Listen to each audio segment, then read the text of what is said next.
This is episode 284 of Mitolife Radio. I'm your host, Matt Blackburn. Today I'm interviewing Dr. Nayan Patel, author of the book, The Glutathione Revolution, with the subtitle, Fight Disease, Slow Aging, and Increase Energy. I had a lot of fun speaking with Dr. Patel about this because I've tried so many glutathione supplements for the past 14 years, different liposomal formulations. I've had it injected. I've tried various different oral forms, and none of them hold a candle to what he created.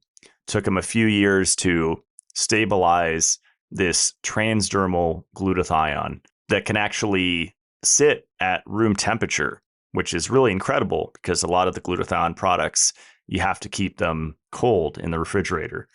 I was also excited to speak with him because glutathione has this interesting relationship with sparing nutrients, specifically vitamin C, vitamin E, and even vitamin A.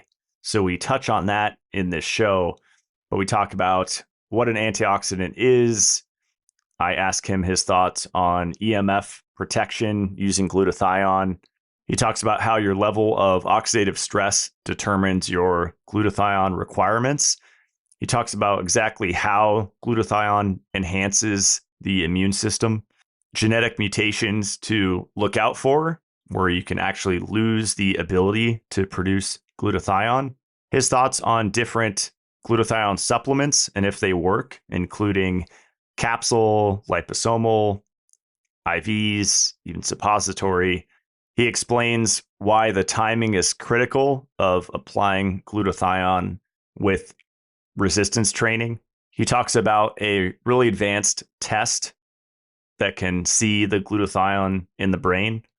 Like myself, he has a hyperbaric oxygen chamber. So I ask him about his thoughts on that and when to time glutathione around HBOT.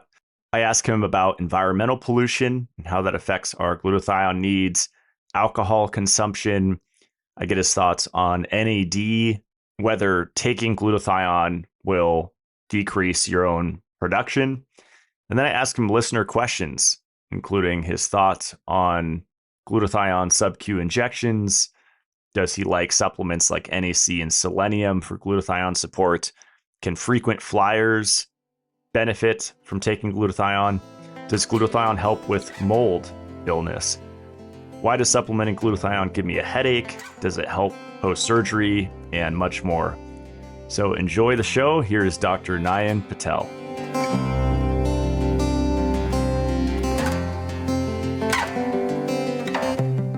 All right, we're here with Dr. Nayan Patel. Welcome to the show. Hey, glad to be here today. Yeah, I've been obsessed with your transdermal glutathione, which we're going to talk in detail about in this show. Really feel it. I've tried a lot of glutathione products over the years, different forms. I've had IV, and nothing compares to the feeling that I get from yours. I truly mean that. So really excited for our chat. But before we get into the nitty gritty, how did you get involved in glutathione in the first place? Well, it's easy. I'm a pharmacist. So as a pharmacist, you're always looking for solutions that's going to solve people's problem. And earlier I found out that drugs are not going to do that part for me. So I had to figure out something better than that. And even the vitamins, I mean, there's so much vitamins out there. There's so much things out there that people can do. But the thing is, not everybody sees the full potential of the vitamins either until it's been given in the right form, at the right time, at the right place, at the right concentration. So finding those out was very difficult. I'd say, you know what? Let me work on the best there is out there, which is glutathione, which was the most difficult thing to work on. But yeah, that's what my interest lied. Do I remember right that it took you 2 to 3 years to stabilize the transdermal glutathione that you were creating? Well, that's the last 2 or 3 years. Yeah. My original process started back in 1999, maybe early 2000s to be accurate. And took me about first few years just to start putting in theories, right? In theoretically, what is going to work, right? And it's not a full-time job. So I still have my full-time job, and this was just in between. And then the last 3 years or so was actually working in the lab. trying to get this thing done. Because once the theory is there, you can still go to the lab and do the actual work. Mm-hmm. Yeah. That's awesome. But yeah, I think making it shelf stable was because a lot of glutathione products, like I have the syringes in my fridge, which I don't feel anything from, but they say keep those in the fridge, because it's not a very stable molecule, right? Yep. So, well, before we get into that, can you just break down what is an antioxidant? Because glutathione is, there's like, I like to categorize it as endogenous and exogenous. And you were referring to vitamins, like we're familiar with vitamin C, most people, less people with vitamin E, which I think is an underrated one. But then the endogenous ones, glutathione's in that category, right? Of something that every mammalian cell creates, right? In the cytosol. Exactly. So all the cells makes glutathione. Antioxidants is anything chemical, physical, whatever it takes to neutralize a free radical is considered as an antioxidant. So when it comes to glutathione, it's able to quench all the energy from a reactive oxygen species and make them neutralize. It can also quench energy from reactive nitrogen species. So nitric oxide also is one of the more potent oxidants as well. And so need to quench that as well. So anything that can take the charge and neutralize the threat is considered antioxidant. I mean, there are some products out there that does with some therapies like red lights and things like that. So there's a lot of different other ways to do it as well, besides medications or vitamins or chemicals. I'm glad you brought up reactive nitrogen species because I've been highlighting EMFs quite a bit and they've been trendy. I started looking into EMFs like in 2011 or something. And now we have all these quantum devices and, just a million stickers and stuff.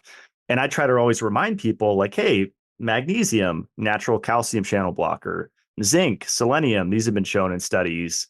Vitamin C, vitamin E have been shown in studies to protect the cells from EMF.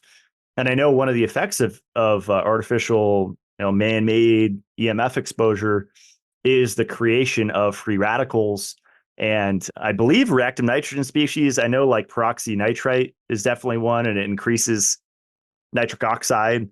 So my wheels are turning in my brain. Like, can glutathione add to our tool chest to protect against if we're staying at a Hilton at the 30th floor or something, Or in even some of the apartments, high-rise apartments has towers built into those apartments to give Wi-Fi networks to every residence over there too. So it's a growing concern.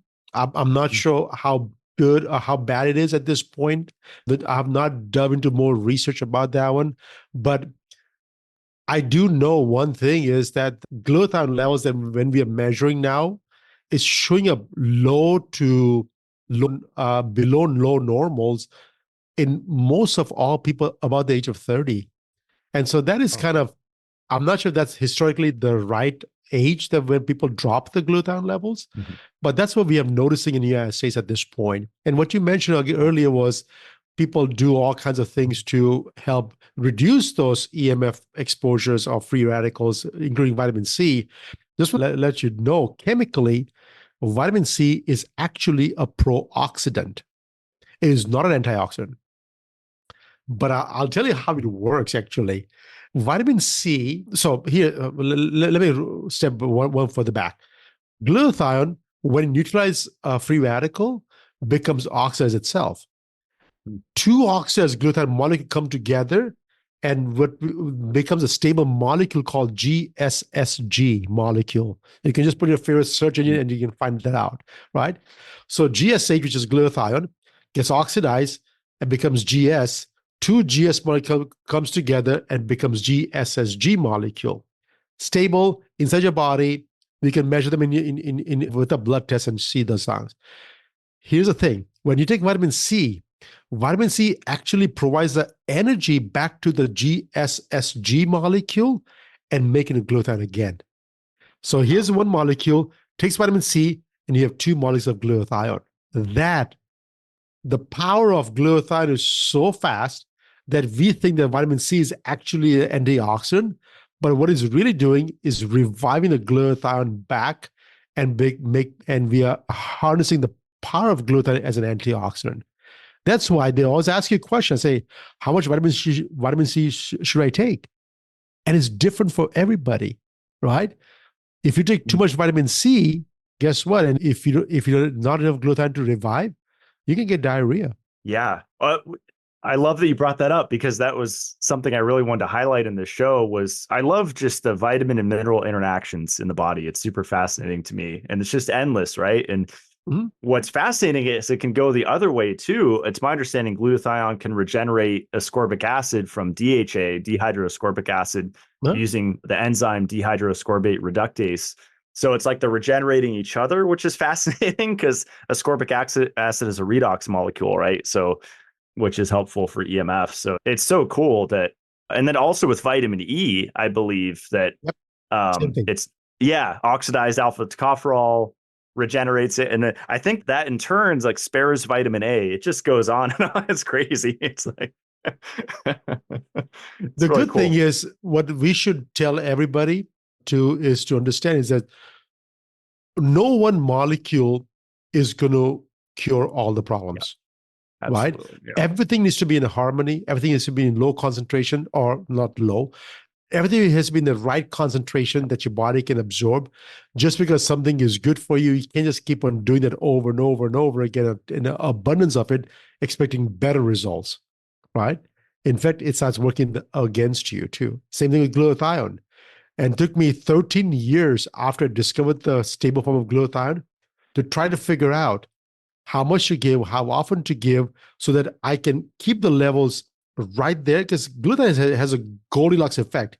Too much, your body shuts it down its own production. Too little, you don't get the benefit. The right amount, you can enjoy the blissful nature of what glutathione does for a body. But to get the right amount for everybody is different. And so it took me a long time to figure that portion out. I mean, 13 years is not a small time to figure that, how much to give, how often to give, when to give, what kind of results to expect from it when we improve glutathione levels to the high amount, not the highest amount. Right? So I wonder, I'm curious your thoughts on this. When I went to a health conference, you're just swimming in people. I'm sure you can relate. You're just swimming through people, and somehow I got COVID, and I was taking vitamin C the whole time. I forgot my methylene blue. I forgot some of my usual tricks, which was probably part of it. But I probably got up to 30 grams of vitamin C because I was taking a gram every hour. So you mentioned the bowel tolerance, and there's a max point of absorption. But it's my understanding with vitamin C specifically, and I know other nutrients, that the level of infection, like the intensity of the oxidative stress, affects how much the requirement and how much basically the body can absorb at once. And so I'm curious if that makes sense, if that's similar with glutathione. Basically, the sicker someone is, the more they need, and thus the more they can absorb. Am I off with that? Or yeah, it's not about more they absorb. I think the needs are much higher because we always have a range of low and high, right? Just because I get you the lower range doesn't mean you're fine. Based on your needs, you may be better off in the higher range, right? And so, yeah, if you're a 25-year-old kid, I'm okay with you being in low range because your body's resilient. You can snap out of it and be back to normal anytime they want to. When the same person turns 70, all of a sudden, no, low range is not enough because your body doesn't have the capabilities to turn the production when it really needs it and go up to very, very high. And so my customers, when they come to us and when we always ask the question, I said, hey, what's your oxidative stress looks like? I said, what is oxidative stress? I said, well, I don't have that much time to explain to you what oxidative stress is, but if you just look at one of my podcasts, well, thank God you asking these questions too, but look at oxidative stress as just put in a favorite search engine. There's a lot of AI search engines can give you all kinds of information about oxidative stress. If your stress is high, your needs for glutathione is going to be high. And your body can absorb a lot more glutathione and use it up correctly without giving you any concerns or problems. Now, if you have no oxidative stress, if you are healthy, if you're living in a remote part on a 100-acre ranch, so to speak, then guess what happens?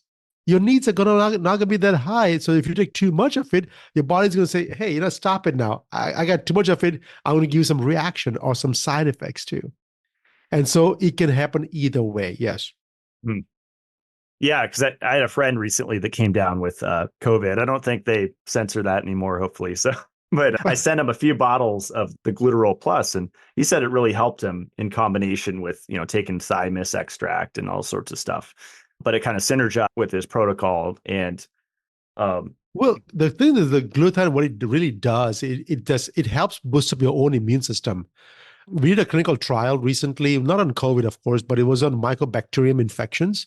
It was a 3-day trial, and we showed within 1 day that administration topically was actually able to improve the glutathione levels. When the glutathione levels were improved, it increases the cytokines necessary to fight the infection. So glutathione by itself does not do anything for the infection, but it helps enhance the body's own immune system so the body knows what to fight. Now, we knew what it was fighting because we infected the blood with the mycobacterium infection itself. But in most cases, you don't know what you're fighting. And so sometimes just enhancing the immune system is very critical. And we showed that we were improving IL-2, IL-12s, interferon gamma. Those are known to improve the T cells. And the TNF alpha, we also improve that one, which shows that it improves macrophages, which helps helps body fight all kinds of infections. Could be virus, could be bacterial, could be anything. Wow, that's incredible. Yeah, that's so cool. Let's see. I know you've talked about genetics before, because I've played around with reduced glutathione like pills from different companies, and I never noticed anything. And maybe I'm part of the 20 to 25% of people that have a gene mutation where they need something like your transdermal to actually get an effect and have it work. Well, I'm not sure about the exact percentage, but it's pretty high already, because if you asked me this same question 15 years ago, I could say I have absolutely no idea, because nobody was doing gene testing. It was at that time was what, $5,000 to $8,000 for a single gene test. Was cost prohibitive. Nobody was able to do that part. Today, for $500, you can get a whole gene mapping done. I mean, for a couple of grand, I can get a whole genome done. Whole genome, I can get it done, right? For a couple $1,000. So today we're getting a lot more testings are done. And what we are finding out is that, yes, you may be healthy and you can be completely okay when you're young, but as you age, they may some gene mutation that they may get triggered. And when they get triggered, your need for glutathione increases dramatically. And some gene mutations like GSTM and GSTP or GGT, some gene mutations, your body actually loses the ability to produce glutathione at all. And so if you're one of those populations where you cannot produce at all, or your needs are extremely high, then a product that can absorb better would be a better choice. Because don't get me wrong, IVs work. Oral capsules of glutathione work. The liposomal glutathione, they all work to a certain extent.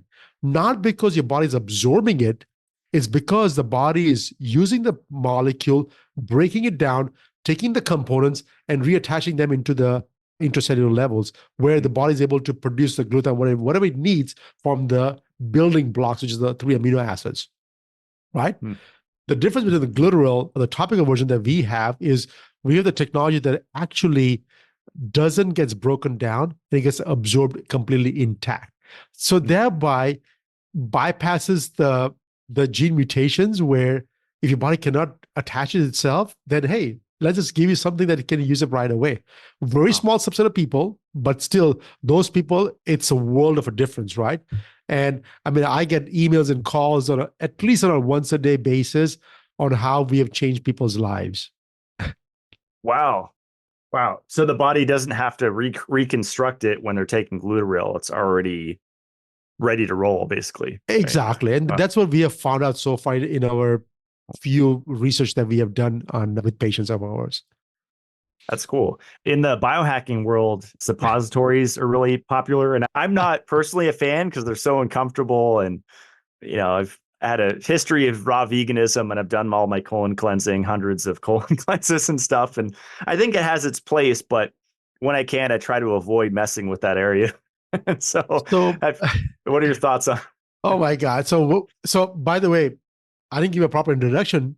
I'm also a compounding pharmacist. So I have a pharmacy. I'm a compounding pharmacist. I still work in a pharmacy. So if you think that I'm something other than that, please don't, right? I'm still like you and me. We're still working, filling prescriptions, helping patients, and helping physicians. So I used to make glutathione suppositories. I used to make glutathione eye drops. I used to make glutathione inhaled solutions. In fact, I had some NFL athletes that were actually using glutathione inhaled solutions for years to help them with oxidative stress. Because as you get older, all these athletes, they beat up the body really, really hard, right?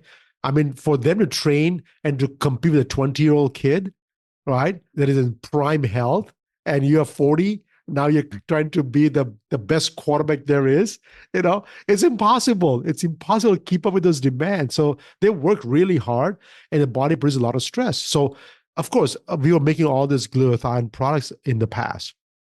And you are right. It does work, but not because it was absorbing as is. The body was breaking down and using those glutathione back up in the system. Because the same person, the same ball player, when I gave them the Glutaryl, it was like, why on the earth were you making this inhaled solution for me when this was much better? You just apply topically. This thing works so much better than the inhaled solution I was using for 10 years, costing me a lot more money than what you're charging me for this topical version now. So yeah, we have some anecdotes on those patients as well, that the topical version is far more superior than the suppository or the inhaled solutions. That's cool. Yeah, I completely forgot. I think it was 4 years ago. I tried nebulizer, and Yeah, I put in, yeah. I mixed, I don't know what glutathione product it was, and I was breathing it. I didn't notice anything, but I wasn't consistent with it. But the eye drops are pretty cool. I've never heard that one. That's fascinating. Well, the thing is, we were making some ophthalmologists. They were doing some corneal surgeries, and when doing the surgeries or laser surgeries, the oxidative stress is really high for the eyes. So they commissioned us to make eye drops. We stopped making those eye drops a long time ago, but back in 2007 to 2016 ish, we were making a lot of glutathione eye drops. Wow. Yeah. A couple of years back, I was limbing a tree and I was stupid. I wasn't wearing eye protection and I got wood shavings that caused a corneal abrasion. It was the most painful thing in my life. It was Yep. 4 days of my eyes shut. And that probably would have helped. I used like colloidal silver in my eye and that helped. And I got prescribed steroids, which did nothing. And I was just taking a ton of vitamin C. Yeah, for that, you need antibiotics, because when there's a physical damage to the body like that, there's a very good chance of getting infected, because infection is part of the normal flora. And you don't want, if there's a broken skin, broken cornea, yes, that can get infected very fast, and there is no blood supply to that area. And so preventing from getting infections with antibiotics is very critical for those things. Yeah, there's definitely a place for them. They get a lot of hate, Oh, yeah. but definitely targeted use of antibiotics. I want to circle back to oxidative stress because you just mentioned athletes, and I get flack sometimes. That's a cigar humidor behind me, and I'm a huge cigar fan. For the triterpenes, nicotine lozenges and patches are trendy, but I like the triterpenes and all the other good stuff in a clean cigar. And so I smoke about one a day. Sometimes I'll take days off, but smoke isn't good, right? It's oxidative stress. It's carbon monoxide. It is a little bit, but it's not so bad. The issue with any inhaled smokes is it's when you light them up, it's called products of combustion, right? PAH, right? Polycyclic aromatic hydrocarbons and all sorts of fun That's words. what I'm worried about. It's more than the smoke itself. And those chemicals have to be neutralized and conjugate, and glutathione does help with the conjugation process and help gets rid of them. But it would be nice if you don't smoke in the first place. I'm sorry. Yeah, there's interesting studies on caffeine and nicotine for COVID. When the last 4 years I've been looking at those, it's interesting because those have been demonized. It's like, oh, adrenal fatigue with coffee and never smoke. And there's alternatives. What they found out was, go ahead. Yeah, I'm sorry, Michael, but they found out the nicotine was actually binding the same ACE2 receptors where the virus was binding. And so if you take the nicotine in the gum or whatever form, it was dislodging that viruses off the receptors and reducing the symptoms of virus in your body, which is long COVID type symptoms. So, I mean, of course, there's a lot more work to be left in there, but that's what the research was finding out. The people that were smoking did not get too many long COVID symptoms than were people that were not smoking. So I guess smoking did help those people. I'm not saying the smoking helped, but the nicotine probably helped more than anything else. Yeah. I think people forget with cigars you cheek smoke, so it's not like a full lung inhalation, but yeah. That's true. That is true. I don't smoke cigars, so that's one thing I don't do is with my friends when I go, they all smoke cigars. I don't. Well, the Cubans, yeah. Oh, yes. So athletes, I'm a huge fan of resistance band exercise just for the longevity aspect of protecting from injury. And I used to deadlift, and I think it's risky with heavy objects. So I'm wondering the relationship with your product and exercise, like say someone's exercising to failure every day. I know there's a whole aspect of reactive oxygen species and oxidative stress that's good, right? But you just don't want it prolonged, right? Exactly. And so let's see if you're 20 years old. You can exercise with the deadlifts and dumbbells and you'll be okay. Once you start getting to 40-ish, yes, the resistance training is far more safer, far more beneficial with less injuries because your body doesn't heal that fast. And what's happening is that the RS species that are being produced because of exercise, because if you're doing resistance training, every day you are burning the muscle out every single day, right? To the max. And that is just one set is what I'm assuming you're doing, right? Correct. One set, burning to the max. And when that happens, it produces a lot of oxidative stress. And so you don't want to quench those free radicals before. So after the exercise, I strongly recommend that you apply the glutathione after you're done exercising because it will quench all the excess free radicals, still gives the body the chance to the resistance training and all the benefits of tearing the muscles and rebuilding those muscles, but reducing the damage it can cause because of oxidative stress. So most of my family, my friend circles, I tell them that, hey, I'm 50 plus. I tell all my friends, say, hey, we're not young anymore. If you want to compete with those young guys, we have to exercise hard, no doubt about it, but apply the glutathione after the fact, right? Good to know. That way you can quench all the free radicals. That's it. That's awesome. Yeah, because the timing, I've heard you say twice a day is ideal. I forget what's the half-life of your product. It's 4 to 6 hours. We only done single dose application studies where we find out that, hey, after applying 1 to 3 times, up to 1 to 6 times, how long does it stay in your body? And what we found out that it stays anywhere from 4 to 6 hours in your body. But there's a bigger thing that we do not know, which is 50% of the glutathione in a normal, healthy human being, 50% is used up to quench free radicals as an antioxidant. The other 50% is getting used up to detoxify your liver, i.e., get rid of the alcohols, get rid of the chemicals, the phosphates, and all those things in there, right? Wow. And so that's what it's supposed to do. Unfortunately, our exposure to chemicals far exceeds our exposure to oxygen, right? And so I'm not sure the percentages are at this point, but I can probably assure you the majority of the people have less glutathione getting used up as an antioxidant and more glutathione getting used up to process the toxins out of the body, right? Wow. So if it's 50-50, if I do my calculations correctly, if it stays for 4 to 6 hours, that 50% gets used up, 50% gets recycled. After that, after about 2 months or so, I can get up to 8 to 12 hours of coverage after single dose application. Wow. Right? But if I say the majority of the people are on the other spectrum where they are exposing themselves to a lot of chemicals and toxicities, then they may not reach that steady state in 2 to 3 months or never. Wow. Is it accurate to say it's like stored in the red blood cells and then used as needed? Like, is there a saturation? I guess there would be like a saturation point, right? Where your red blood cells have enough of it throughout the body. Exactly. And once you have the glutathione levels are enough in your body, then your body doesn't need to produce any more, right? And we think they're stored in the red blood cells. That's what we do measure that part, but it's in every cells. So tissues have it. Every cells have those glutathione levels, and so we're doing muscle biopsies and tissue biopsies to see what the glutathione levels are at this point. Yeah. We're just doing the blood tests at this point to figure those portions out. Okay, cool. Yeah, I had someone on, I interviewed them. I guess it was a Brazilian guy. Took him like 12 years to figure out spectrophotometry for nutrients. So it like shines light into your hands. I thought it was BS at first because I thought it was a kind of a quantum thing, but no, it's like seeing the absorption and reflection of vitamins, minerals, and metals. And I hope they figure out the spectrum for glutathione at some point so you could see in the tissue of your hand, which is a reflection of your general tissue stores of a nutrient. It's already done.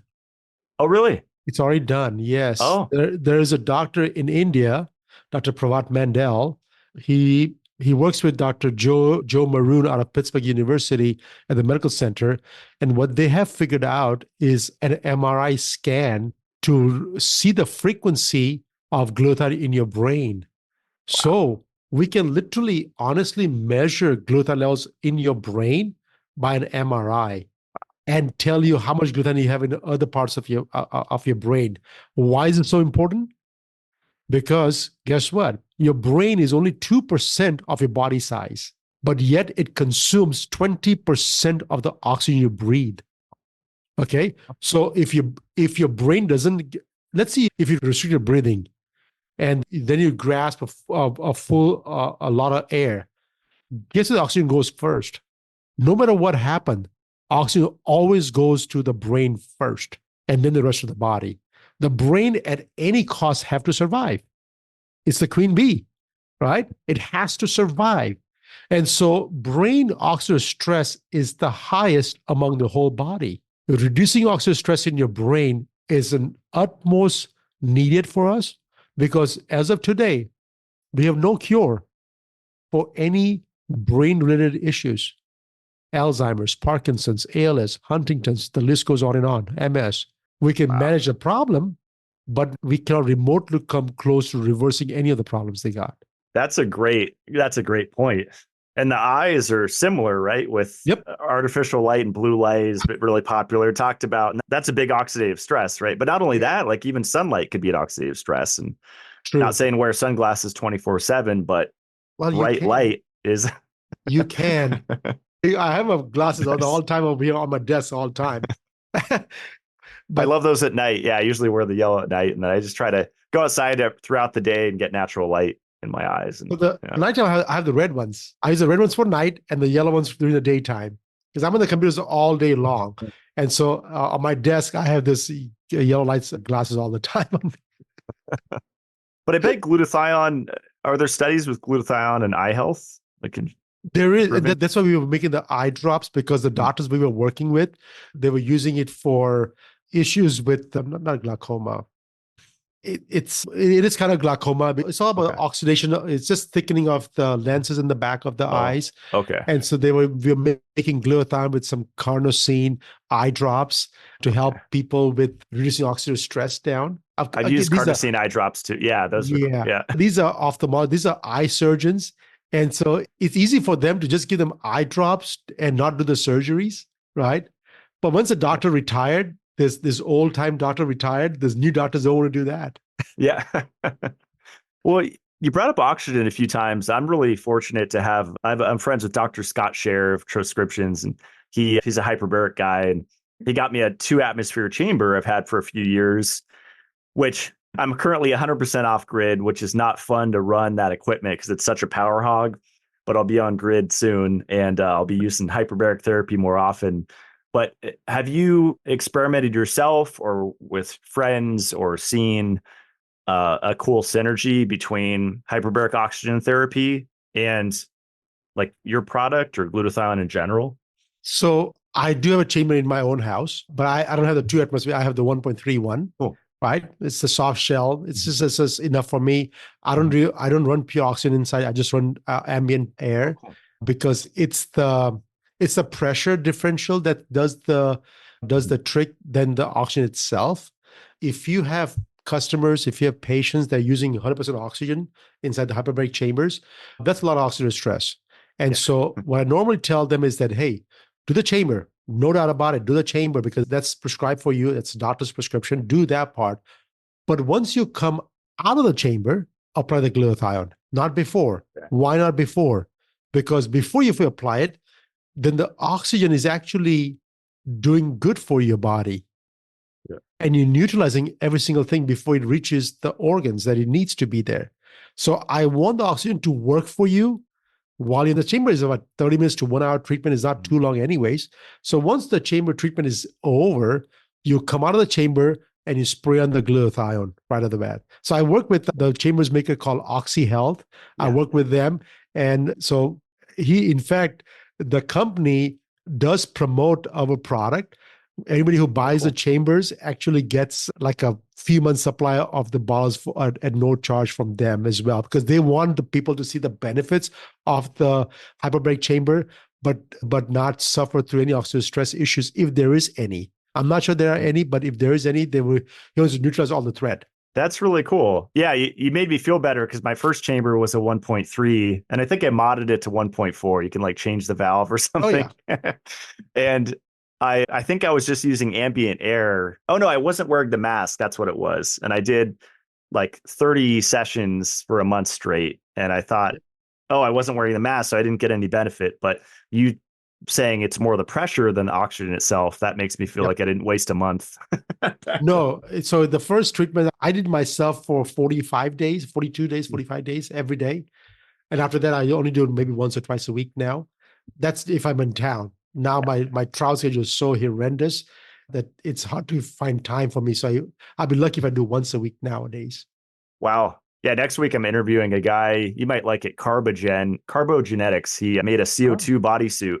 So you use like a carbon dioxide tank and it's like a dry suit, like for scuba, and your neck seal, and you're just, and you fill up like a balloon and you just lay on your bed for like an hour. And it's interesting, the effects of CO2, like transdermal, like it has been used to reduce cellulite. It's been used for cancer therapy, like so many things. So now I have to look at the CO2 and glutathione relationship. Maybe there's one there.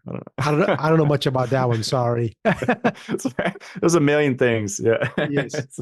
Let's see. Yeah. Where else? Oh, the other point I wanted to make, we're covering a lot of ground so quick. This is rapid fire. I love it. Environmental toxicity. So I moved up here. I'm in North Idaho like 4 years ago, just to get out of the city and away from population density. And my body felt so much better just going to the forest with more oxygen and better air. And I noticed when I go to like Seattle or San Diego, like big populated areas, I immediately feel it. Like I feel it in my lungs. I feel sluggish. I mean, I'm just kind of sensitive to that stuff. But kind of circling back again to oxidative stress, the air pollution, like from smog and car exhaust, plays a big role, right, in someone's needs. Like someone in me in a log cabin in the woods versus someone in San Diego is going to be, or LA is going to be way different, right? It is. And yes, in the big cities, the exposure to pollution is a lot more. And there's something about, I don't know, there's too many devices in the big cities. So I'm not sure if that has to play a role in there. And then every human being has an energy around them. If you talk about quantum physics, there's always an energy around every single human being. And the more populated the area, the higher the amount of energy surrounding any human being. And so, yes, I'm from Africa myself. I grew up in Africa. Oh, cool. I was born in Africa, Zambia. Wow. And so for me to come over here to the United States for my education and settle over here is very different and very, I wouldn't say it's difficult, but it's like one of those things that I did it when I was young. It didn't bother me, right? Because you're resilient. But now I say, hey, is this the way of life to go? Because if I look at my parents, they would not stay here. They said that I don't feel good here. I want to go back to Zambia all the time. And so I hear what you're saying, but I don't have an answer for you as to why you're feeling that way. I wish it was simple thing as it's just a pollution. Yes, we Mhm. can neutralize the pollution inside your body. Yep. But all the other stuff, I do not know. There's a lot more noise pollution. A lot of people, is it because you too many choices you have? Is your mind going crazy? Say, oh my God, I got too many choices. What do you mean? I have a menu full of 6 pages versus 3 items. I said, pick 1, 2, or 3. Which one do you want? Versus 6 pages worth of, I don't know.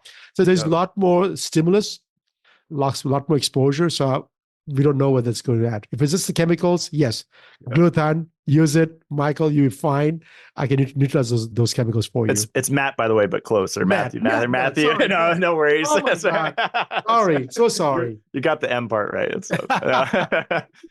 No, you make a great point that I don't think we could pinpoint one thing and say it's EMFs or it's this or it's that. It's definitely going to be a combination. And yeah, I love that you brought up the human field because I used to research the biophoton emission of the human body, and Oh I had yeah. the gas discharge visualization camera, which is in one of my million bins around here. And Oh wow. you put in your finger, it sends a shock that you can't feel.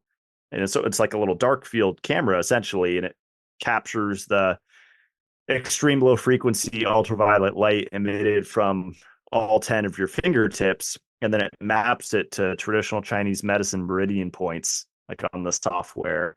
And it was, yeah, Konstantin Kratkov, I think he was a Ukrainian guy or somewhere in that zone. He created it. And it's cool. I guess supposedly you can kind of diagnose stuff. They don't say that, but you could see where they don't call it an aura, but your biofield, see Yeah. where it's weak and then where it's jetting out. And the reason why I'm bringing all this up is you said, I think you said the energy, like you're emitting more energy, which is what they were showing in that device. Like you would think, oh, big aura better, but they said no, you're actually losing energy if you're shooting off tons of light, and that's when you're stressed, right?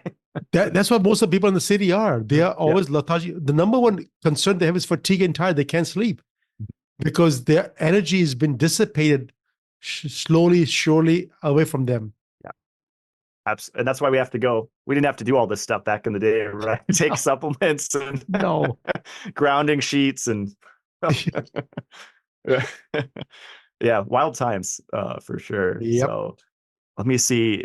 We could just start to answer some of the questions, and then maybe we'll have spin-offs if you're cool with that. And anytime jump in and just take us on a road somewhere. Someone asks, are there any risks to taking glutathione? Like earlier you mentioned shutting down your own production. And I do a lot of education about melatonin, and there's some hormones that do that, right? Like I'm not on TRT. I know most men biohacking world are. And I know that one, once you're on testosterone, you need to stay on it, right? But progesterone's one where it can increase your own production. There's a bunch where it's actually safe that could actually upregulate your own endogenous production. And I'm curious if glutathione, where the nuance is there with it. So the glutathione is not a pituitary hormone. It's not a hypothalamic hormone. It's not part of your endocrine system at all. So I want to make sure that I do a clear distinction what that means, because all the examples you gave me are all endocrine hormones, and they will shut down if you take from outside sources. Exogenous use of endocrine hormones will shut down your own production of endogenous production of all these hormones. Glutathione is also given exogenously. And until now, there's no proof saying that if you take glutathione, that it can shut down your own production. But the thing is, that may not be 100% true, because until now, there was no product actually made that can be absorbed in the body as is. The body always breaks it down, absorbs the amino acids, and makes the glutathione out of that. And so in that sense, the body never, ever lost the ability to produce glutathione whatsoever. Now, I'm saying that is because Glutaryl is actually getting absorbed as is. So there is a potential that your body doesn't have to produce anymore, right? So then the question then becomes, is that okay? If that happens, then what? Right? So I always look at it, I always look back, I said, hey, the only time you have a problem like this is if you're depending on somebody else telling you to do some job. For example, your testis produces testosterone, but gets a stimulus from your pituitary via LH and FSH to produce a testosterone. If there's no stimulus, guess what? Even though you have the ability to produce testosterone, your testes will not produce anything because there's no message from the brain telling you to do the job. So if there's no big boss, big mama up there sitting there telling you what to do, guess what? You're not doing anything. When it comes to glutathione, there is no big boss. There is no big mama up there telling you that you're to produce more glutathione, right? So to produce glutathione, what we need? 3 amino acids, 2 enzymes, 2 molecules of ATP, which is energy, and 1 molecule of NAD. That's what's needed to produce glutathione, right? So as long as you have amino acids, as long as you have the enzymes, as long as you have the energy, ATP and NAD, your body's going to keep on making the glutathione as per its needs. And the body has needs sensation that what the body needs, and they keep on producing that much all the time. So that was awesome. If you take it from outside sources, and if it does shut down your own production, which I'm suspecting that it does with Glutaryl, again, I'm just suspecting that part. I'm not tested yet. Even if it does, the milligrams we're giving so small just to give you the high normal side, it only stays for 4 to 6 hours. There's still good amount of time, 14 to 16 hours of during the daytime, where your body has to produce its own glutathione. So we're just giving you enough to go more than about body can produce. So in reality, is if you just do that part, you're still going to have a high normal range, and you still have to worry about it. And the first thing people notice when they take Glutaryl topically is what? Because you spare energy, you spare ATP, they have more energy. In 2 weeks, that's the first thing people notice is, hey, I have more energy. I don't know what it is. It's not caffeine energy, right? But I just have more energy. I feel good. I forgot to mention that was what I felt taking it. And lately with this heat, I have 2 window AC units, and it's it's an off-grid setup, so it's hard to keep it cool, and it's been like mid 90s, 100 degrees. So I've been averaging like 6 hours of sleep, and I finally brought back out my Aura ring. So I've been measuring my sleep, and still like around 70 to 80 sleep score, like decent, but I feel better than I normally would getting 6 hours of sleep. Normally I need like 8 hours to feel great. And so I wonder how much of it is the Glutaryl. So I use it every day, and my sleep score is always in the 90s. Get there. 91 to 98 is normal. Is one of my normal sleep score. And my sleep scores goes down if I reduce the number of hours of sleep, or if I had an adult beverage. If I had an adult beverage, even if it's one drink, and I'll apply enough glutathione on there to mitigate the symptoms of alcohol, my sleep score will go down below 90 for that day. Yeah, I interviewed the ZBiotic. Do you know about that? Like the GMO probiotic. Yeah, so I take one of those before, and then I do your glutathione. I have a little protocol of my pre tequila shot. I just do one shot. Yeah. Oh my gosh, we do all these rituals, right? Just to enjoy a known toxin. Yeah, it's good to. There's some benefits. I talk about lipofuscin, and it actually reduces lipofuscin accumulation, like small amounts of ethanol.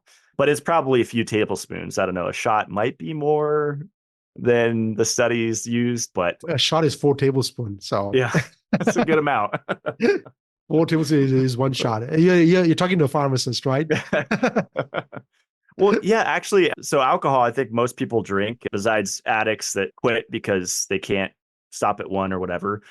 But earlier, I thought it was fascinating that you said 50% goes to the liver, and then 50% goes to the free radicals when you take the glutathione. I know the liver is what gets hit. Like we know about fatty liver disease, and there's non-alcoholic form too, right? But I think is it acetaldehyde, I believe, that the liver has to take the hit with. Yep. And glutathione probably helps with that. Exactly right. So acetaldehyde is the one it's a known toxin, byproduct of alcohol, that the glutathione has to neutralize it. And so it uses up all the glutathione for doing so. It's not that the body, glutathione goes 50% to the liver and 50% to the rest of the body for antioxidant. It's that if your body is toxic, then a lot more glutathione is going to be used towards that. I see. And ideally, 50-50 would be a good chance. 50% antioxidants, 50% detoxification. Everything is in equilibrium. Everything is harmony, hunky-dory, job done. But when your oxidative stress is still high, but if this exposure to chemicals is way higher, all of a sudden, The body said, I don't know what to do. I don't have enough oxygen, doesn't do both the things. So you just do whatever you can, Makes right? sense. Yeah. Yeah.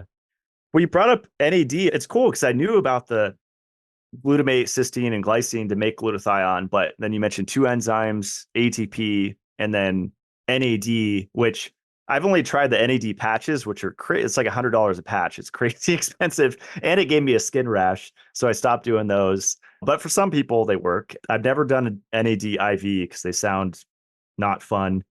I've taken It's precursors and even straight NAD tablets over the years, but obviously NR I've tried, and my current NMN. favorite's niacinamide. Yeah, NMN. I take like 1.5 grams of niacinamide split up into 3 doses throughout the day. But I'm curious your general thoughts about NAD. I know the supplements are like trendy.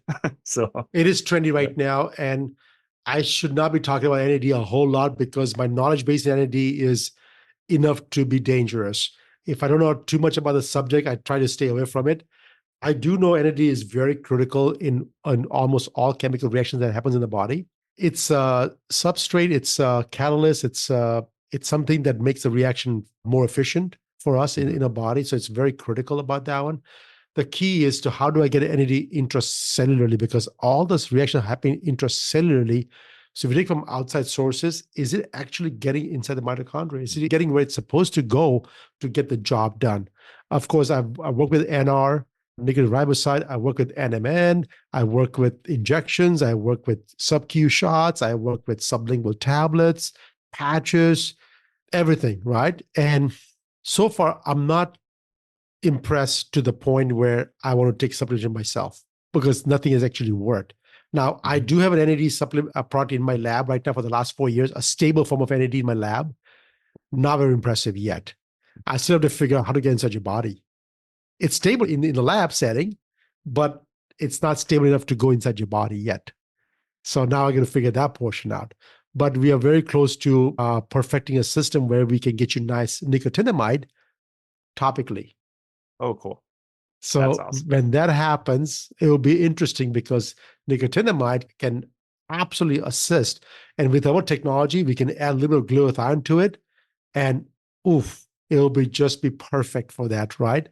And so that's going to be coming up probably, hopefully, in the next 1 year or so. But that's something should be looking for that one.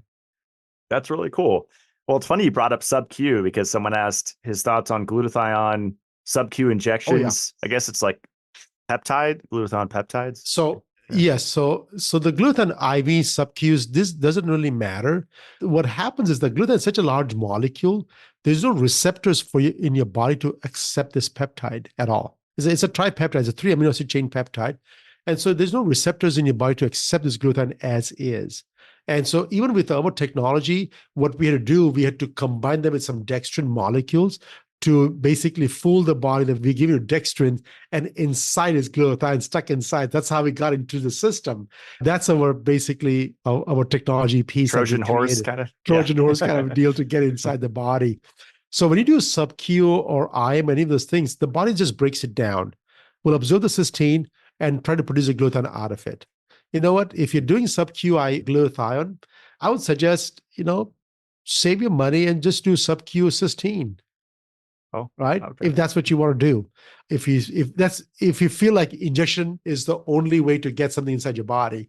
Topical, we do have the technology piece now that we have perfected the system that can actually get into your skin literally in less than a couple of minutes. I mean, you can just rub it in. It's very liquidy, gets really thick, like jelly, sticky as hell. And then after that, like, oh, it's gone. Where'd it go? Yeah. It's like really fast. So yeah. It's not bad. Yeah. It's been so hot. I walk around my shirt off just to temperature manage my body, and then I'll just rub it on twice a day on my stomach. And that's what I was going to ask you. Does it matter where you apply it? I think abdomen usually is common. There's two places I apply. One is on my arms. I shave my arms, so that it's easier for me. And I also shave my belly. And so I put my belly on my arms. You can apply on your face. A lot of ladies apply on the face. It gets too fur. Oxidative stress in your face is the highest. So helping quench oxidative stress in your face sometimes is better, especially if you're going out in the sun all the time. So any non-hairy part of your body, except the palms and the feet. It doesn't go through get through your palms. There's too many things over here that doesn't go through it. Anything besides that is a fair game. The hair part is just very sticky, and the hair gets stuck to the skin. It's very uncomfortable. It doesn't do anything for the therapy. It's just that it's just very uncomfortable. And whatever it is, if it becomes bothersome, like in your case, if you are and sweaty and if it bothers you, wash off the area in about 45 minutes and you're fine. Yep. That's what I've noticed. Yeah. If I put on a shirt and it's sticky, I'll just get a paper towel and wet it and rub it and then sit. Yeah. That's it. You're done. 45 minutes. It's rare that I get to interview a compound pharmacist. I'm friends with one here, but we talked about injections. I don't like needles when I can avoid them. Procaine hydrochloride. Did you ever play around with that? Because Girovital, I used to inject that several times a week. And that was rough. That's an old Romanian technology, right? So potassium that they use in Romania versus the potassium that we are making over here. Procaine. Yeah. Procaine that's used in Romania versus the procaine that were made in the United States. I think they're two different things. I think so. And the reason is because the procaine hydrochloride that's over here does not get the same benefits that they talk about in the literature in Girovital, right? And so for that, I mean, I had a lot of customers injecting procaine on a daily basis because they thought it's taking the same thing. But we do not know the chemical composition of what's in Girovital. This is with procaine, but not the salt form. I need the salt form. Interesting. I wonder if I had the right stuff because it was definitely imported from overseas. Good. Yeah. If it's a brand name. Yeah, it was. Yeah. They're doing something to it that's different than what we can buy in the United States. Interesting. Yeah. It was an interesting like high, but the needle, it was so thick and it's glute injection, intramuscular. And I had sweaty palms every time. It was like, I got to amp myself up and it's not a fun thing to do. No, you have to have somebody do it for you. It's just easier. If you do it yourself, after a while, you're just going to give up. Yeah, and graze the sciatic nerve. Did that once. Yeah. This is a great question. Does he like supplements like NAC and selenium for glutathione support? Oh, gosh. So I should always mention that part. Please don't take the supplements. Don't take my product unless you have explored all the other things first. First things first, diet. Right? Make sure diet has cysteine-rich diet, whey proteins is great in cysteine. Anything to get you enough cysteine in your diet will be the first thing to do. Second thing to do is to reduce your exposure to toxins, chemicals, solvents that we know that's going to either increase oxidative stress or increase your toxicity in your body that your body has to use up all the glutathione reserves, right? Once those two things are accomplished, and if you still need glutathione, that's when you start going into supplementation like NAC. Selenium is okay too. Selenium, you just have to be careful not to take more than 100 micrograms per day. I think they sell 200 microgram tablets over the counter. Just take one every other day is okay. It's plenty. But yeah, those two will be great for supplementation. But if you're in one of those populations where they have the gene mutation where you cannot conjugate enough glutathione, or your needs are so much higher that I don't care how much glutathione you take, your body's not going to produce enough. That's when you're going to need Glutaryl for sure. And so that's a time, yes, you do need Glutaryl. But a cysteine is part of the essential amino acids, part of the 8 essential amino acids. So if you're not going to use it for producing glutathione, it can be used for producing something else. So don't stop it. Do not stop it, right? I particularly like Brazil nuts. 4 Brazil nuts per day gives you enough selenium, glutathione peroxidase enzymes to make your own glutathione. So cool. And cysteine, is that mostly red meat that are high in cysteine? Yep. Lots of red meat. Turkey has it too. Avocados and the veg. But if you just put cysteine-rich foods, if you're vegan, you have options for vegan. If you are carnivore, you have options for carnivore. And all the options you got. Yeah, it's interesting with selenium. I've been researching it lately, and I know there's the relationship with iodine, but you mentioned the dosage. And from what I've read, like too little increases your cancer risk a lot, and then too much also increases your cancer risk. Yep. Right? 100 micrograms, because that's how it comes in nature. So the thing is, you always have to look at what comes in nature, right? So if you eat 4 Brazil nuts per day, that's roughly about 100 micrograms of selenium you're going to get. I guess where my brain that goes to play like devil's advocate is like, but we're in a different modern time. Like we were talking about all the oxidative stress. So is our requirements higher? But it's hard to know. I don't know if there's a selenium test because it isn't it in the No, tissue. no, Oh, it's a heavy yeah, metal. So here's the yeah, thing: what you said is true, right? In this modern day society, who knows what our needs are? But I can tell you, our genome hasn't changed in the last 40,000 years. Our gene mutation has not changed by more than a 0.1% in the last 40,000 plus years. We're the same human beings. Yes, our environment has changed, our exposure has changed, and so our demand has changed. So, based on that, yes, you may need to do more things to stay in balance, right? Before, you don't have to, you're never out of balance. 100 years ago, you were never out of balance, right?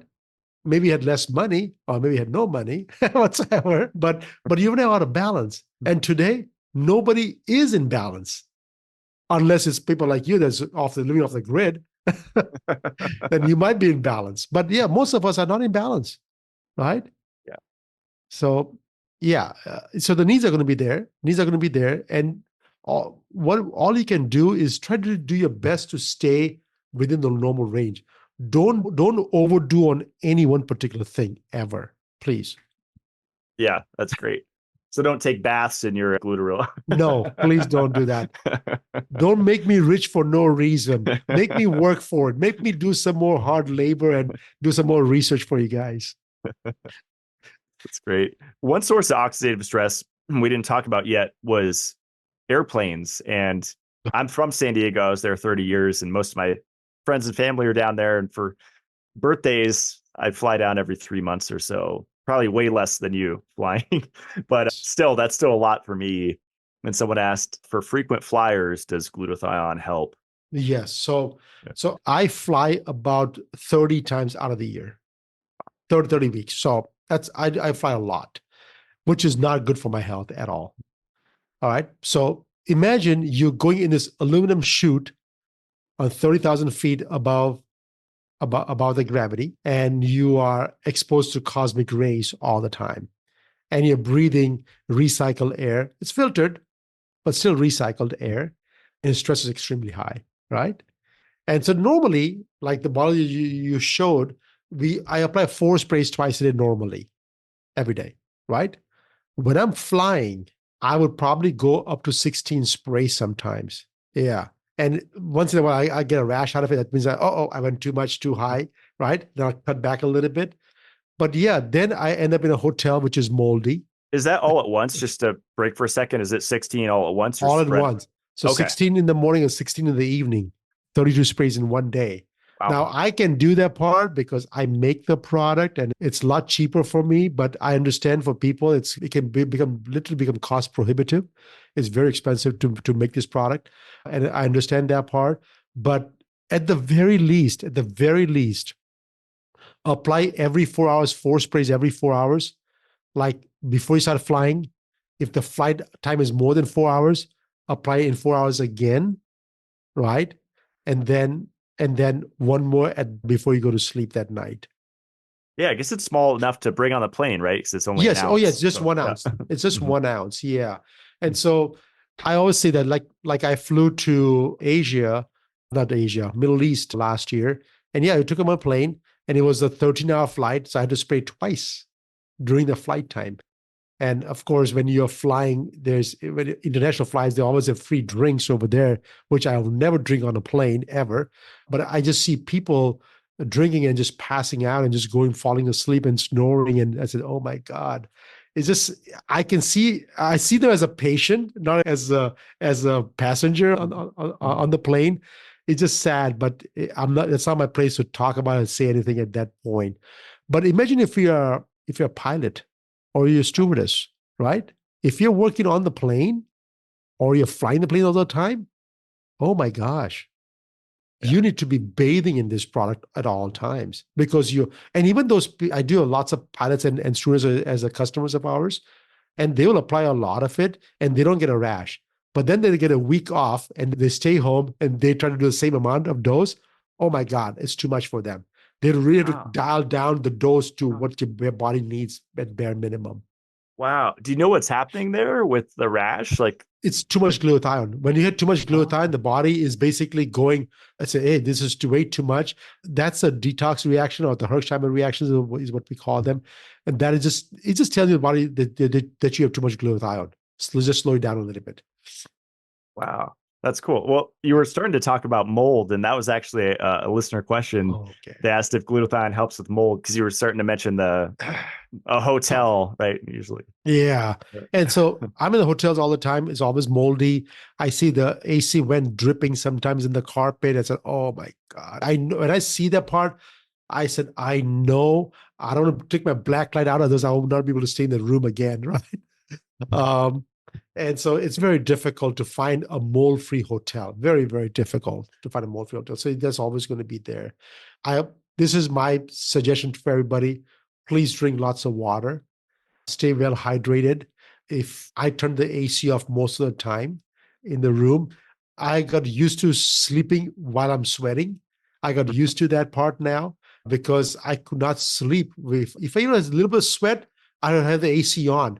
And now I've learned to sleep in sweat. So I hate ACs on. Then I don't spray the gluten on the carpet. No, please don't waste the product. Just spray it yourself and gluten does not actually kill the mold for you. All it does, it just enhances the own immune system because the mold will trigger all kinds of cytokine reactions in your body. And so we don't want to make sure that it doesn't get triggered something to you. If it's a mast cell activation where you get hives and itching, gluten is not going to help a whole lot. There's no help over there. So anyway, so it does help with mold, but not directly. That's great. Yeah, because I have friends and people I've talked to where they had to throw out all their belongings. They had to move from their house because of mold illness. All their clothing and books and everything got full of mold. And it's bad that a lot of people gaslight and say, oh, it's just in your head. It's psychosomatic. I've had friends that are suffering from mold illness tell me that, like, some people just say it's not real, but it seems very real with the fatigue and the brain fog and the response is real. What the difference is that every house has mold. Every human body has mold. So it's just part of the normal flora. We have that. So it's not like we don't have that. We have that, right? But in some people, when the load gets above certain point, the body can handle it, right? And if we tell them, oh, you're just being too sensitive. Yes, they are being sensitive. So please leave them alone, right? Help them become mold free. They're never going to be mold free.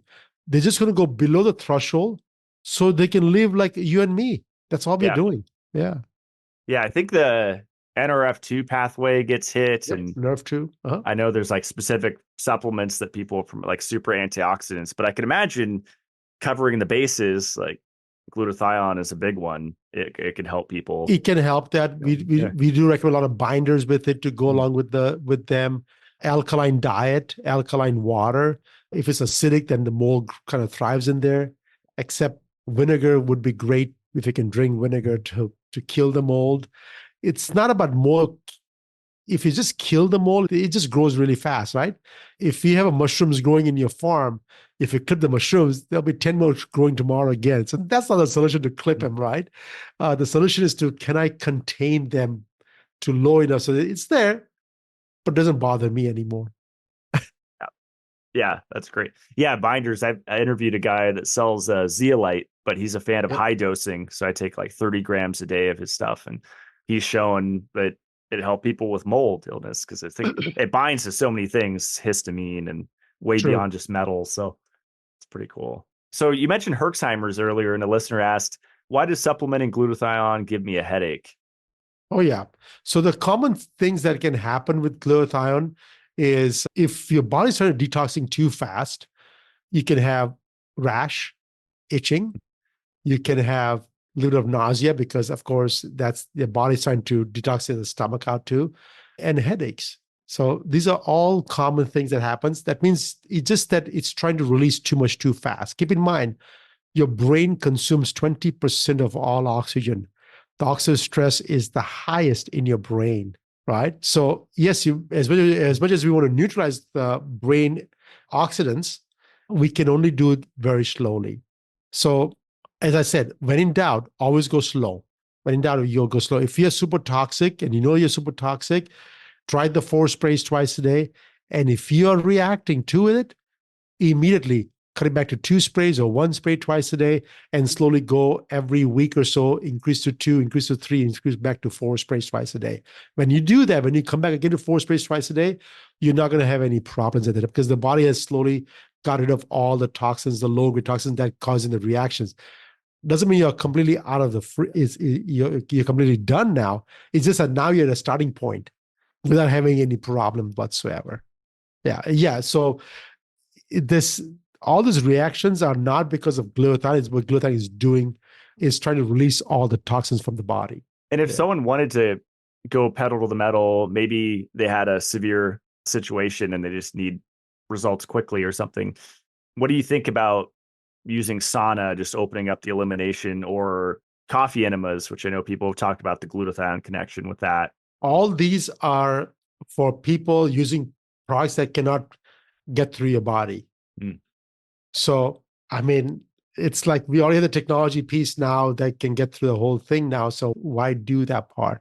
It's like if the plane can take off on its own, right, without any help, do you put the 2 rocket ships next to it to propel it faster? I said, no, the plane can do it on its own. I don't need a rocket ship. I said, but it works really good. I said, I know it works, but we don't need to do any of those things, right?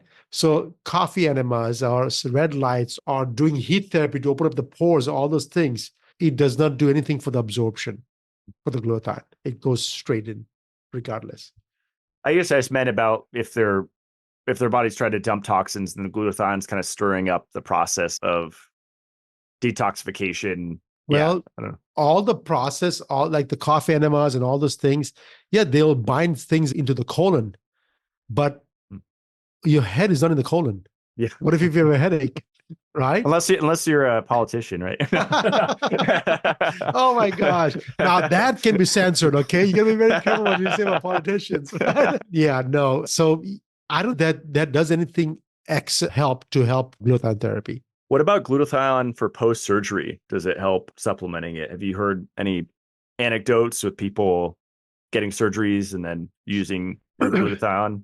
So any surgeries produce a lot of stress. Doesn't matter what surgery you're doing, right? All the surgeries, it shuts off it really puts signals into your pancreas to produce more insulin, starts going to storing a lot more fat. And I mean, surgery, it's barbaric, right? You're cut opening a body that is perfectly crafted for you. And now doctors saying, we got to cut you open so we can see what's inside. Right? God says, no, it's perfectly done for me, right?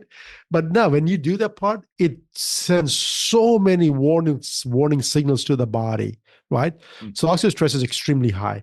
We strongly suggest that you use before and after the surgery. Like I normally would probably apply at least an hour before any surgery procedure, just so that I can quench all the free radicals. And if I'm out of the surgeries, I remember this part because of when my dad had the surgeries done, we took him to the hospital with us. And so, because he had the angio put in over here, so we did before and after, we just keep applying in the hospitals for him. That's cool. Yeah. Wow. Yeah, I'm trying to get a show on breast implant illness because I know that's become more popular the last few years. And if a woman still has those in, I would imagine supplementing glutathione is probably a must. I was on a podcast by somebody else, Dr. Kate, I believe so. She's on a mission trying to help women get rid of all the breast implants, and she's a survivor herself. So she is very vocal about those kinds of things and helping. It wants to help women, right?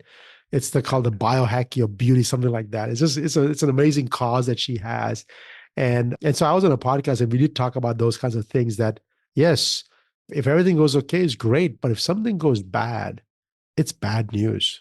It's really bad news.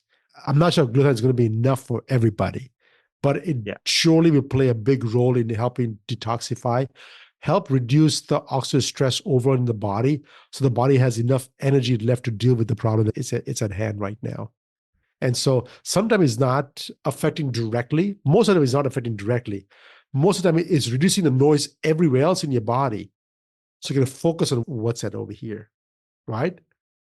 Like in your house, if every single room, every single subject in your house is asking for your help, then you cannot focus on yourself at all, ever, right? But if somebody's out there, your partner, that's keeping all the noise down in the whole house, all the house is clean, all the kids are done, all your pets, animals, everybody is in proper check, you can work on yourself now, right? And so that's what glutathione does. It keeps everything else in check. That's a good analogy. That's awesome. Yeah. Right on. Well, Dr. Patel, this was so much fun. Your website's roaurowellness.com. And I didn't know you have a skincare line too. Is that right? Never noticed that. So it's just a technology piece, right? See, we have the technology to deliver glutathione topically. I say, you know what? The best benefit that people could have is on the skincare side. And so we just went 8 steps further. And we took all the 8 ingredients that we have known for decades that are the best ingredients to help with skin health. And we put them into this one system. That's it. 2 serums, 2 creams. I mean, if you try to combine all those ingredients into multiple products, you don't have enough surface area to put all these products on your face to see all the benefits. So what we did was forget about that. We have a technology piece. We'll take all the 8 ingredients, squeeze it down into the small little molecules, and put into all the different products. So now you can enjoy every single thing on your face every day. That's awesome. You mentioned you could apply the Glutaryl to the face as well. Too. Yeah. Would the plus be like a super strength? Yeah. Plus is not necessary. Plus is just too strong for most people. I mean, I use the plus when I'm traveling because it's easier. But yeah, plus is too much glutathione for a lot of people. But nowadays, I'm seeing that if 40% of the population is going to have fatty liver disease, non-alcoholic or alcohol, doesn't really matter, the need for glutathione might be much higher. So maybe there might be a need for a little plus for a lot of people.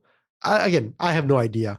I just launched the product 2 years ago. It wasn't there before, but we had a lot of requests for a higher concentration glutathione, so we made one. We have another product which is double the concentration of Glutaryl as well, plus. And that's the only one I'm taking, the plus. Yeah. I have something that is double that plus. Oh, but wow. But that thing is, there's no need for it. Yeah. Maybe just a spot treatment, There's a nuclear explosion or something, maybe. No, it doesn't do it for the nuclear explosion. Interesting. Oh, cool. Well, yeah, I have to get your book too and check that out. The Glutathione Revolution, right? Absolutely. That's the best part. That's the best part. It's my work for the last 12 years before I launched the company, is to what I saw in my patients. I wish I could use the word miracle, because it's just changed so many lives of my patients. And even till today's date, I have patients that come to my pharmacy after 25 years, and they will come and drop off something for me and say, hey, you know what? You really helped me my whole life. 25 years is a whole life for them. So they really appreciate what we have done for them and how we have kept them healthy for all these years. So I bet that's a great feeling. Yeah. Oh, that's why I do all this. That's exactly what I do. Why I do all these things. Amazing. Well, thank you, Dr. Nayan. This was so much fun. Appreciate all that you do, and stick around as we close out the show. Thank you, Matt.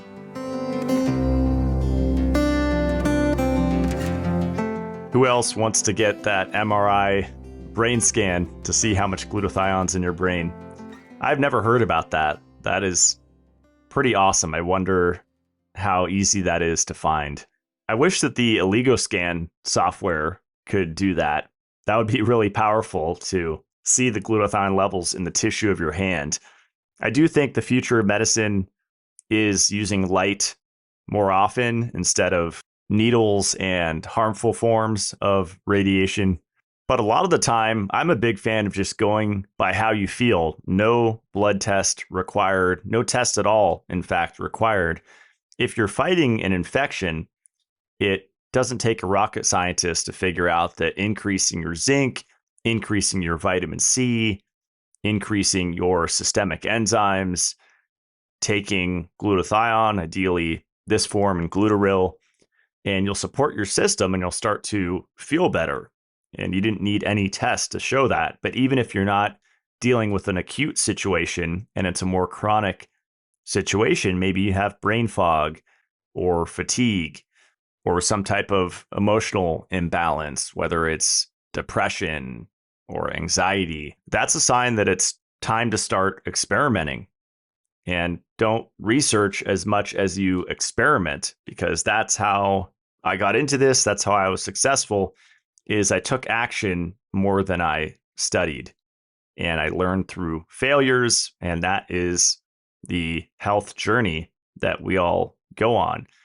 It's just not getting caught in that overwhelm of, oh, there's a million things to try and I don't know which direction to go. It's like pick one, anyone, and try it, and try not to get your pockets emptied out, because a lot of these clinics and practitioners, unfortunately, just drain people dry. And I've heard this time and time again, where it's several thousands of dollars and they're putting people on a lot of machines, a lot of therapies. Maybe they're getting expensive glutathione injections, and all of that stuff can help.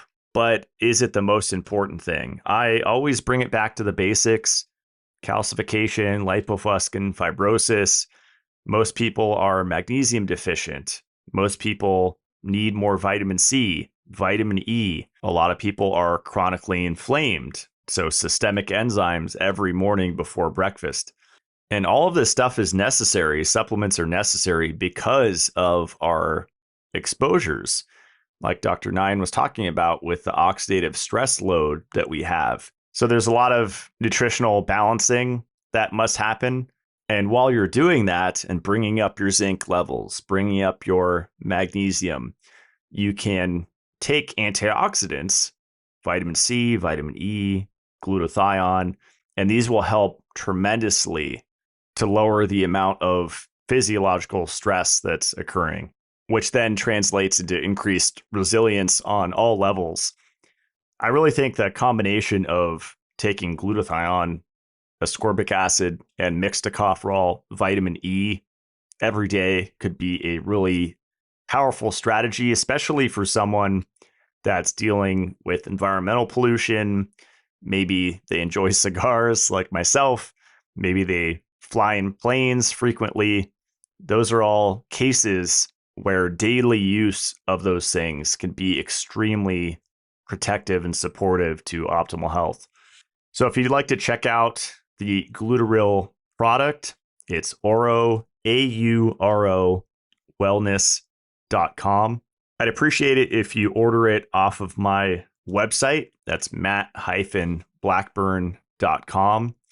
And that's just my affiliate link, so it helps to support the show. I personally take the Glutaryl Plus product, and I really believe it helped me recover from long COVID.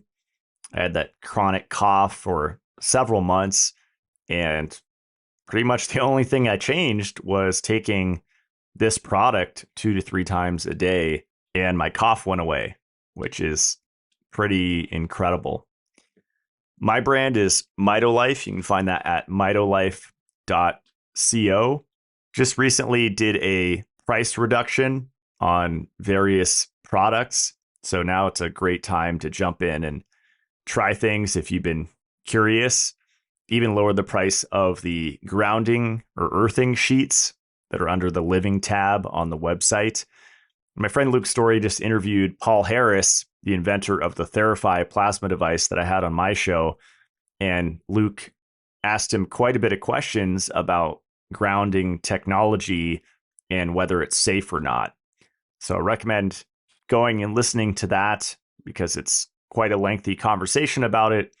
And I like that Paul Harris's response was that as long as you're grounding rod to earth directly, it's safe and you're not going to be experiencing any negative effects. Now, I can say in the past, I have plugged into the third prong on the wall and I did notice an increase in my sleep quality. So is grounding to the wall always bad? I don't believe so, but I think it's safe to say that rod to earth, out your window, pounding it into the dirt with a hammer or a rock or something is the ideal. If you can do that, just do that, and it takes out a lot of the guesswork. I did recently travel to the Seattle area, and I slept in a hotel, and for the first time I used Dr. Mercola's Silver Shield EMF blocking tent, which is conductive silver. It's like a blow-up tent that you could put on the bed, and you actually ground the silver to the third prong on the electrical outlet. And I actually felt great. I felt like it reduced my sleep requirements sleeping in that, because a hotel is a really harsh environment. So I think for that case specifically, grounding to the wall socket is an awesome thing for sure, because you have this shield around you. I wasn't touching the silver with my skin, which is a whole nother issue with like EMF blocking clothing. But I was grounding just the silver that was disconnected from my body, which created a pretty effective shield around me. So it gets complex. I do my best to simplify it. Just plug directly into the dirt and you'll likely sleep better. So if you're not already, follow me on Instagram. It's Matt Blackburn. Pretty shadow banned on there. You might not even be able to follow me.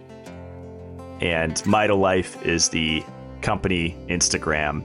And there's a lot of information posted on those two accounts. So I will see you guys next Friday. Stay supercharged.